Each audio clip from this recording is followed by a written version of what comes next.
आत्मीय परिजनों, सभी को भाव भरा प्रणाम। आज हम आप सबके सम्मुख स्वामी विवेकानंद जी की पुस्तक सरल राजयोग के संक्षेप में राजयोग का परिशिष्ट इसका वाचन करने वाले हैं। इसको पढ़ने से पूर्व सर्वप्रथम गुरु सत्ता के चरणों में भाव भरा प्रणाम करते हैं।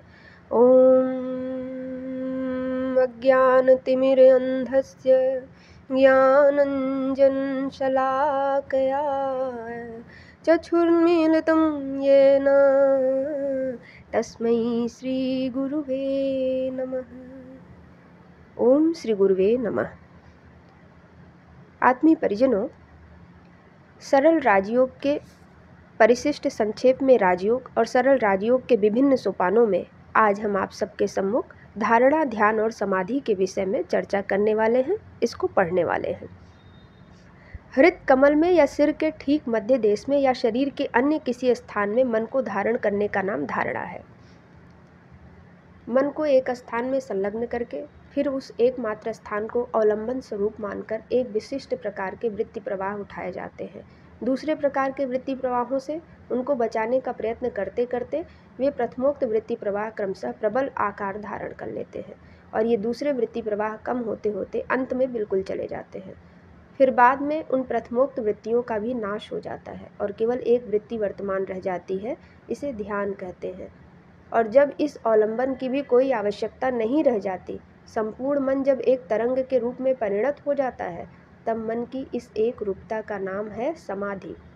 तब किसी विशेष प्रदेश या चक्र विशेष का अवलंबन करके ध्यान प्रवाह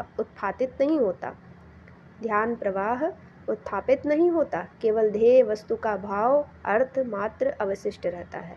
यदि मन को किसी स्थान में 12 सेकंड धारण किया जाए तो उससे एक धारणा होगी।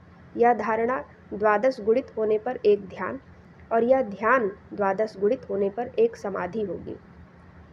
सूखे पत्तों से ढकी हुई जमीन पर, चौराहे पर, अत्यंत कोलाहलपूर्ण या डरावने स्थान में, दीमक के ढेर के समीप अथवा जहाँ अग्नि या जल से किसी भय की आशंका हो, जहाँ जंगली जानवर हो, जो स्थान दुष्ट लोगों से भरा हो, ऐसे स्थान में योग की साधना करना उचित नहीं।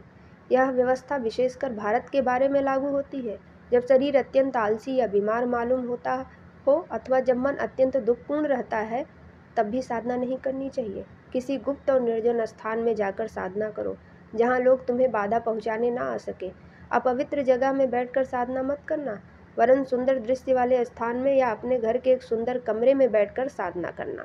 साधना में प्रवृत्त होने से पहले समस्त प्राचीन योगियों, अपने गुरुदेव तथा भगवान को प्रणाम करना, फिर साधना में प्रवृत्त होना।